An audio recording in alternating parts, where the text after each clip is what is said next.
I like salad. Do you like salad?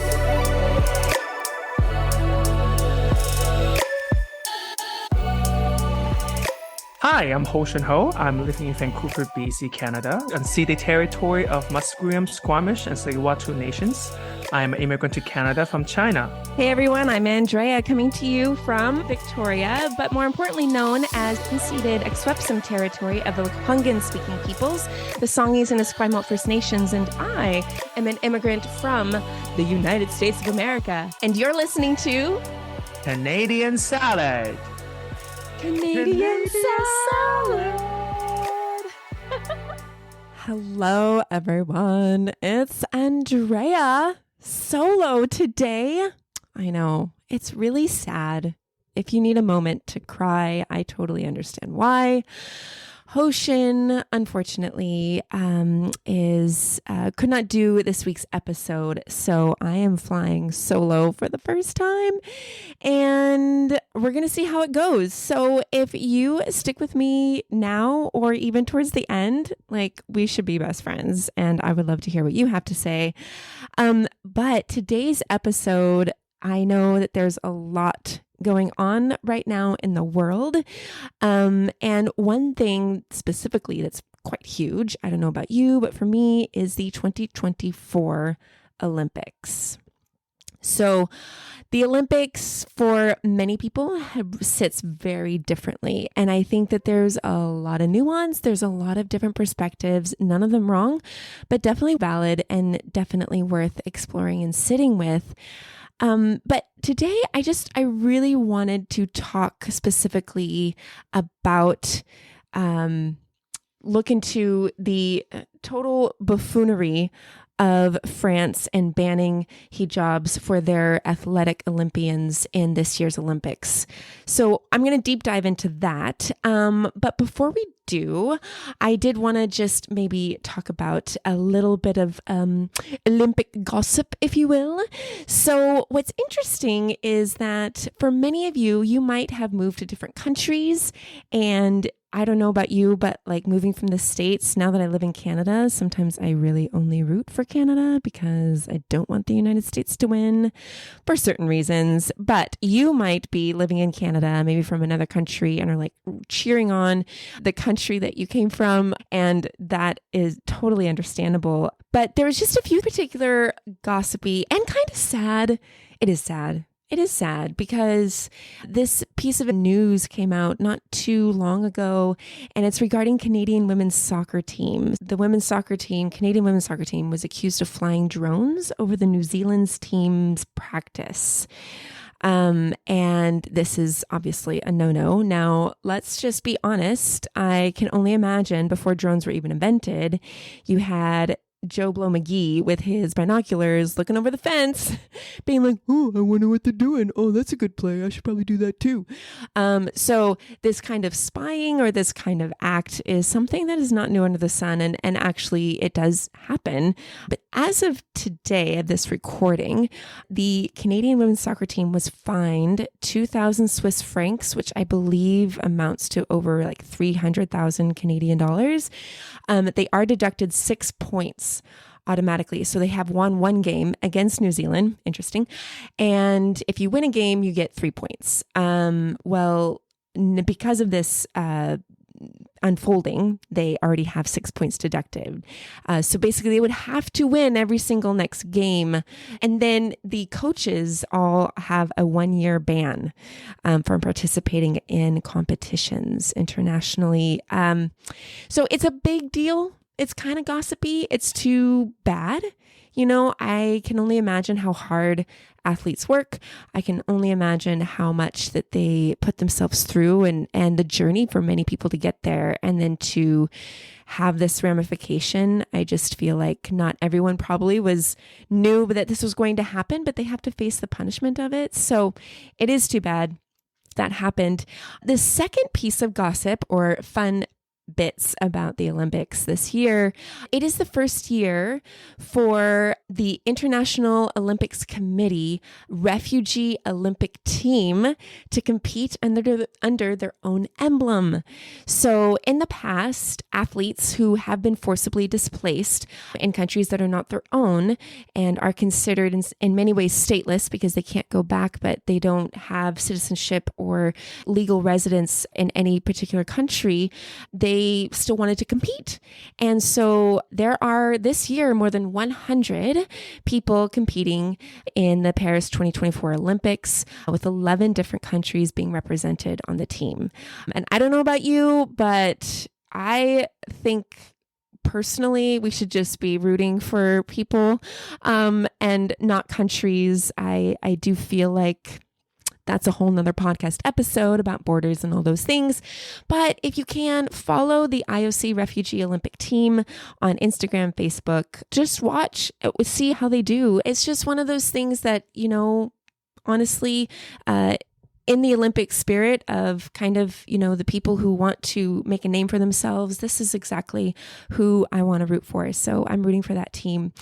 And then the third tidbit I just briefly wanted to mention was that this year's Olympics will be the first gender equal event, which I didn't know, but according to news articles and reports, 50-50. So 50% of competitors are women and 50% are men, totaling 10,500 athletes, which I think is really neat.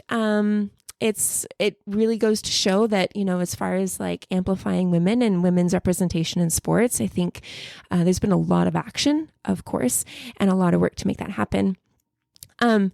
Also, what was, I don't know if anyone watched the opening ceremony. I did with my son, and it was very interesting for many reasons. The teams arrived on boats, and they were floating down the Seine with their flag and waving and everything like that. And the commentators were commenting and everything like that. But what was interesting is the boats approached the end of the Seine where they would be done their little parade. There were these 8 golden platforms that slowly, if you can imagine like a Jack in the Box, where it like plays that music and you're like, and then it pops out and it scares you. And it's got like a vision of a scary clown. Totally reminded me of that. But what popped out of these platforms was not a scary clown. They were golden statues of women in France who historically have made a big difference. And interestingly, the commentator pointed out that France has about 260 statues of men and only 40 statues of women. So go France on more statuing. I don't know that statuing people is really going to get us to where we need to be, as showcased by the topic of this episode. But I don't know, and I don't know if the golden statues will be made permanent when we put around town and in France or whatever. But way to nod at women, France. A way to say, hey, we see you. But we only see specific use. We only see specific women who kind of stay within the lines that we create. A few of the women highlighted from these slow Jack in the Box golden statues I just want to highlight a few because I think they are worth mentioning for sure. Paulette Nardal, she was a French writer and an intellectual of Martinican descent who actually helped shape the negritude literature. She championed the cultural and intellectual empowerment of Black people and also played a crucial role in the development of Caribbean feminism. Incredible. Nardal's works address the issues ranging from the equality of race and gender to colonialism. So Paulette Nardal, if you want to look her up, you'll probably see her statue. So I thought, yes, let's honor and celebrate and immortalize her in that way. Another one to point out, this story was actually quite reflective of more of the white feminism, which most of these statues of women were of more white feminist movement. So Jeanne Barrette, forgive my French, I do only speak American. She was an explorer. and a botanist who became the first woman to complete a voyage around the world. She disguised herself as a man and accompanied her partner, the botanist Philibert Commerson, on the Bougainville expedition.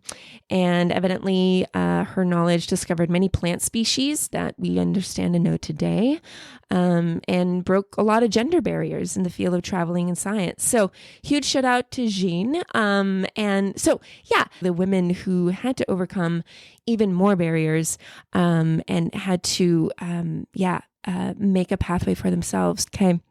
So that's just a little bit about the Olympics. So I want to specifically talk about France's decision to ban their own athletes from wearing the hijab in the Olympic Games. We're still here, people. We are still here. And this is something that is not new for France. For the past 20 years, they've been banning the hijab in many public spaces and many civic duty roles, things like that. The topic today is heavy. And I honestly, when I knew Hoshin was going to not be a part of this, I thought, well, what should I talk about? What is something that continues to strike me about the Olympics? And there's a lot that strikes me about the Olympics. But I, for some reason, this topic just kept coming back to me. And I think the reason being, one, there are people that I sincerely love who do wear the hijab. Also, as a woman, a white woman who has not experienced this level of discrimination, I feel like it's my responsibility. I feel like I do have to speak out and speak up about something that affects the sisters of color that I love globally. The sisters I love here in Canada, close friends, the stranger I haven't met, because the reality is these rules and legislations apply to a very specific small group of women, and there is nothing to stop more legislation for other groups of women or other minority groups. I think it's really important that we don't wait until it affects us personally, that we are right here, front and center, willing to be engaged and willing to speak up. So for those of you who aren't aware, France is hosting the 2024 Olympics in Paris. They also decided to ban their own athletes from wearing the hijab in Olympic sports. France is, believe this or not, the only country of all 38 to actually have a hijab ban. The actual Olympic Federation does not have a hijab ban. So France thinks they're above all y'all, and that somehow their legislation is the best, or it basically serves their interest. And we'll get into that a little bit. But it targets a group of women. Okay. And just because it's a group of women does not make it at all the least insignificant. I think when we're looking at creating equitable spaces, we look at people in those minority spaces, because those are people. Because those are people without representation. They are people whose voice will not be listened to. And so it is extremely important that just because it might be a specific group or an amount of people makes it no less insignificant. Amnesty International was interviewing specifically French female athletes who do wear the hijab. And one in particular they interviewed, her name is Elena Ba, and she's a French basketball player. She's played basketball since she was 5, and she's one of the founders of the grassroots organization Basket pour tout. Again, forgive me. I will put these links all in our show notes. But she hasn't been allowed to compete since October 2023. Her organization actually, though, campaigns to overturn hijab bans in French basketball and fights for gender equality and non-discrimination in sports. And she has something to say about the ban. She said, quote, "Everyone sees you going from the bench to the ladders. And for them, it's just the case of, you cannot play. But for you, it's a walk of shame," end quote.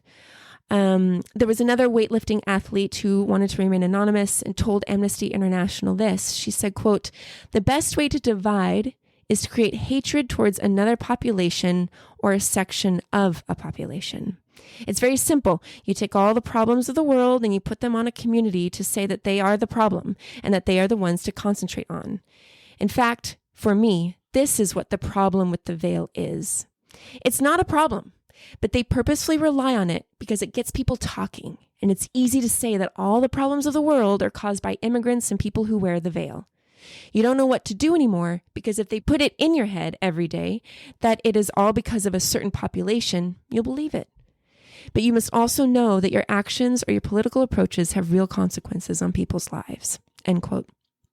And she really hits like the absolute, like the hypocrisy of it. Okay, so you've got your Jack in the Box statues with these women coming up from France, and they've got a beautiful opera singer standing on one of the beautiful old buildings that are there. I don't even know, singing the national anthem in France, just boasting about how, they're elevating women and, honoring women this year. And yet they have this ban. It's a political approach to take something that is maybe very small to us who don't have to think about it or have to experience it, but it puts us in our head every day. And what it does is it says, you know what, this is an issue. And then slowly over time, we think it is. Like this is 2024. 2024. The fact that France was a part of the slave trade. The fact that they erected a statue of a woman who fought for the rights of Black women living in France says it is a huge testimony to say, okay, this is where France was. This isn't to say it's no longer who France is, because look at where we are. We're banning one particular group from wearing something that literally is a sign of their faith. And honestly, I don't think it's not that France is afraid. I don't think they're honestly afraid of people. I don't. I honestly believe that they want a homogenous society where everyone is seen as the same, and that we just ignore differences and we merge everyone into one sludge of humanity where everyone talks, looks, practices their faith, celebrates their cultures and traditions the same. To strip someone's external expression of faith is basically saying, well, your faith is only important because it's on the inside. That's the only where it can dwell, it can live. And just because other people of different faiths may not have an external symbol or may not wear something that represents what they believe, it's incredibly not fair to basically say, well, you want to externally express your faith? Sorry, you can't. You have to keep it to yourself. This is whiteness, right? This is very much colonialism. Like, this is the way you need to be practicing your faith. This is what your God needs to look like. This is how you need to portray it on the outside. It is not reflective of the collective cultures that exist on our planet. It is not representative of the global majority of people that are in all of our Western countries, right? It is not reflective of an individual's human right. Because this is a human right issue, people. This is a human right. Like the Olympic Committee in and of itself, with all of its faults that it has, right? It's saying, well, we're not going to ban it, but France is. The whole world sees this as a problem except France. And I think if we bring this into Canada, okay, so yes, France did do that terrible thing that they're banning hijabs. The province of Quebec has a law 21. And it bans people from working as teachers, lawyers, police officers, and more from wearing religious symbols such as crosses, hijabs, turbans, and yarmulkes. Not only does it affect people who are working in the public sector, but it also impacts youth who want to be maybe a teacher, a lawyer, a police officer, right? In December 2021, CBC came out with an article that a school teacher was forced to be removed from the classroom due to this Quebec Law 21 because she was wearing the hijab. In March of last year, actually, a report came out with McMaster University and the Muslim Advisory Council of Canada. And the report basically said that in order to understand the level of discrimination that Muslim women face in the healthcare system, we don't have enough data. It happens. It happens a lot. And we need to do more research, and we need to examine the ways in which our systems are perpetuating the harm and the discrimination. This is something that we talked about in our last episode with The Future is Female. Being a white woman and growing up with an idea of white feminism, that yes, I should be as equal to men. That is what I want. That's white feminism, essentially. Unfortunately, narrows the space for women of color. Okay. The reason being is because in white feminism, all we have is this lack of equality with men, right? That's ultimately our struggle, right? I mean, there are other things there too, and that's embedded in misogyny. It's embedded in patriarchy. It's embedded in a lot of things. But the whole act of feminism, specifically white feminism, its overall message is we want equality with men. And there's no other intersection that we have to work with, right?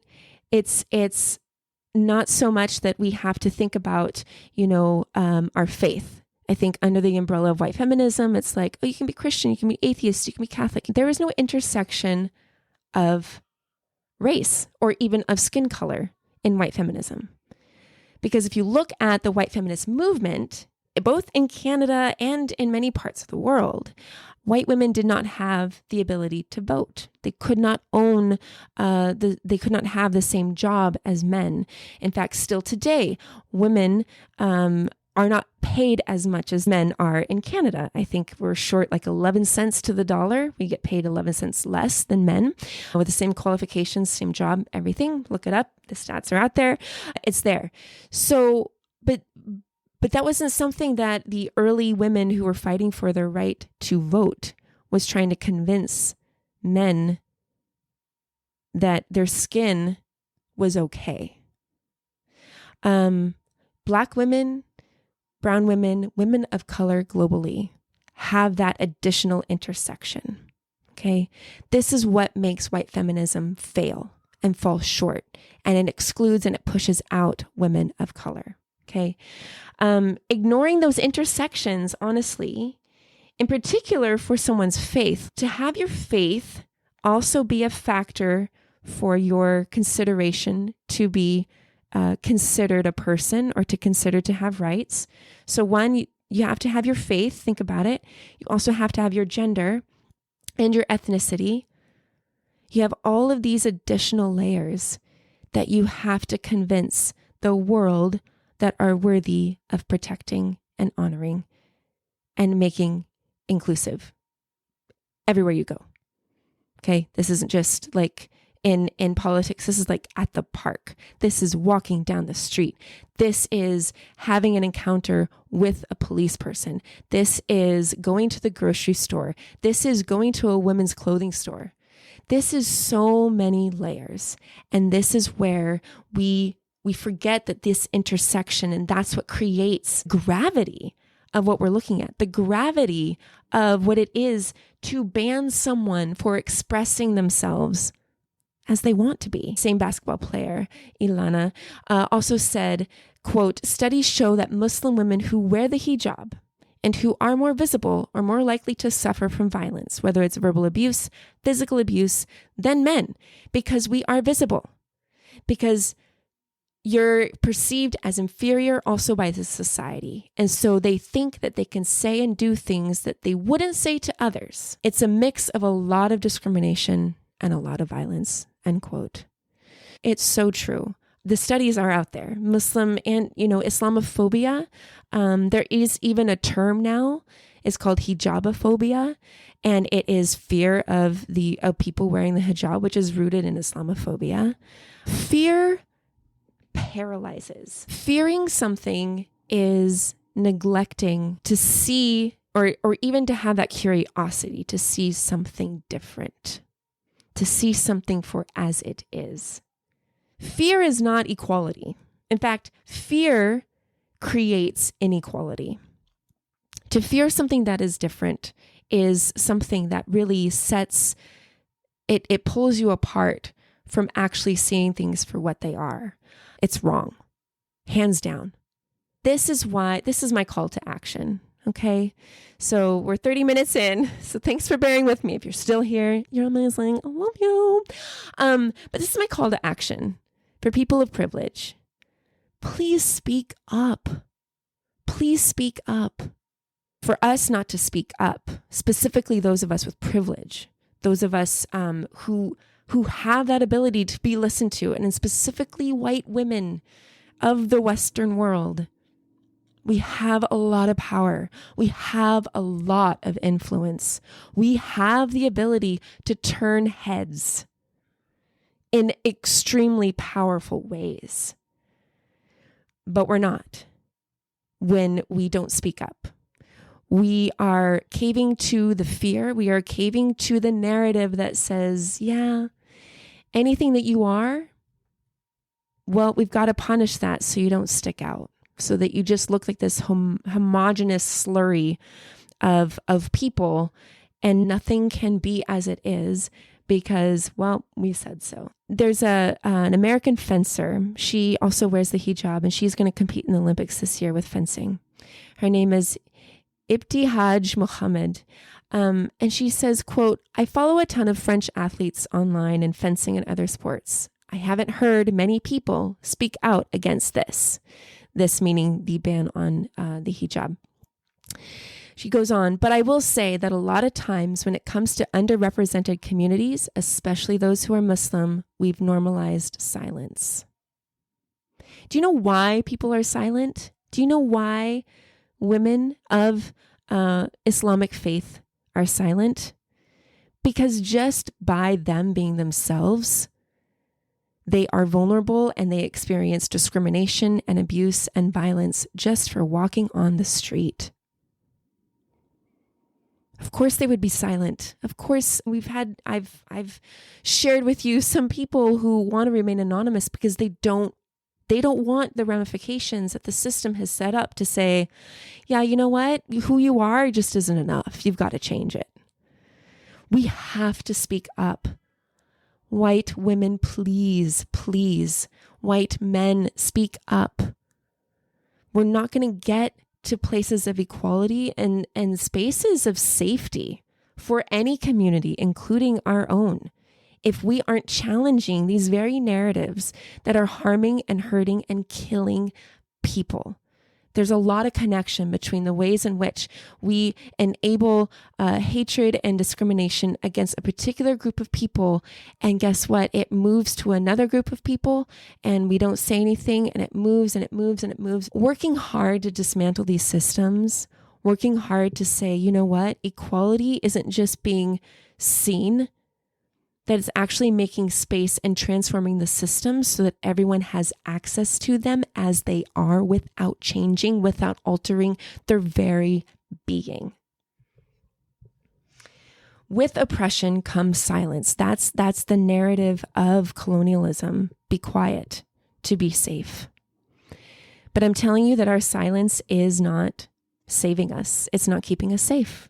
Our politeness in Canada, our manners, our niceties, they are all great. And I'm a big fan of having manners and having, yes, we should say please and thank you and not be rude, blah, blah, blah, blah, blah. But honestly, not saying anything because we're afraid of repercussion or because it might be too strong or whatever the reason, those excuses are hurting women. Those excuses are hurting people. Those excuses are denying children a future. They just are. One of my favorite authors, Bell Hooks, she is an African-American writer, poet, activist, and she says this. She says, quote, "The moment we choose to love, we begin to move against domination, against oppression. The moment we choose to love, we begin to move towards freedom, to act in ways that liberate ourselves and others." End quote. The reality is, everyone, we will not work for the freedom of other people and the equality of other people because we haven't examined the ways that we are bound and unfree ourselves. And I would say that for many of us white women, we are bound by the narratives that patriarchy has told us that in order to have access to all these systems and to all of these freedoms, you must be like a man. And we've adopted that and we've lived that out unconsciously. And we live that out when we see other people, other women especially, being oppressed and discriminated against. We have to stop thinking about doing something too. And we have to start acting that equality means that everyone can exist and rest in their skin. Equality is coming to the table and waking up from your pillow and entering in a room, and that is enough. You don't have to change anything. You don't have to alter anything. You don't have to work hard and convince anyone of your humanity, that your mere existence is reason enough to be treated like a human, to be given an equal space at the table, to be allowed to wear things and to embody who you are freely. Equality is honoring difference. Equality isn't the gray sludge of assimilation that we've convinced ourselves somewhere that this is how we need to live. Okay? Equality is difference and beauty and individuality is beautiful and it's good as it is. And white women, I just want to say that this isn't a competition, right? Like you're not losing anything by speaking up for other women. This isn't a zero-sum game. Oh, well, if I say something, then gosh, well, then I'm going to, I'm not going to get a place at the table. That's not it at all. In fact, quite the contrary. The more you work together with other women of color, the more space you'll have to stretch your limbs and say, I woke up, I am, this is enough. We're all fighting battles that pit ourselves against each other, and we're trying to dominate each other instead of living with one another, instead of experiencing beauty with one another, instead of being incredibly changed and loved and welcomed by each other. We don't have to dominate each other. Feminism and equality is for everyone. It needs to be. We have to move past this. I really hope that we ban hate, that we ban disgust, that we ban complicity, and we ban our silence. History has told us too many lessons, too many times, and here we are repeating it. And for what? For what? There's a better way forward. And we have the capacity. We do. All of us do, to work together. So to sisters of color, to sisters who wear hijabs, I just want to say, I want to apologize on the behalf of many white women of the systems to say you deserve better. You deserve better. And you're not alone in this, that you are seen. Many organizations, many parts of the world champion your freedom, and you deserve to be as you are. And I'm sorry that hasn't been afforded you. We got to work harder, everyone, and we got to work together. That's what Canadian salad is. That's what Canadian salad is. It's bringing all the pieces of the salad. Me a pea, Hoshin a tomato, you might be a cucumber. Whatever it is, come to the salad, come together. We're better together. We really are. Let's move forward. Let's move forward because lives depend on it. That is the episode. So thank you if you're still listening. Thank you for listening to me.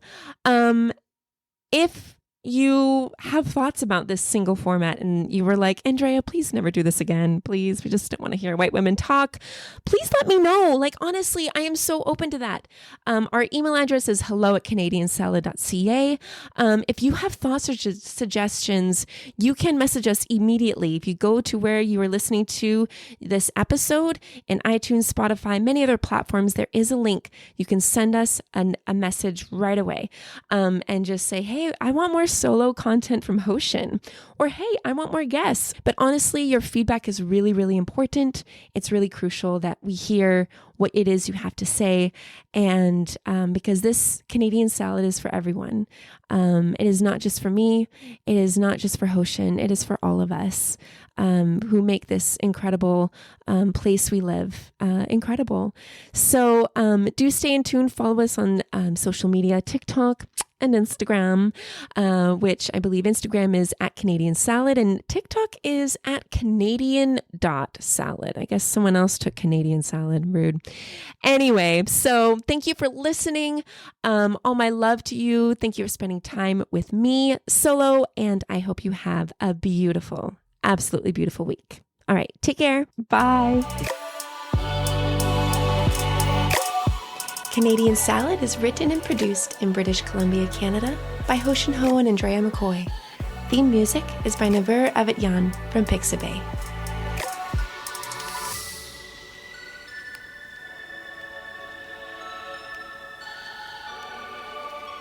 This has been a good Drinklin production.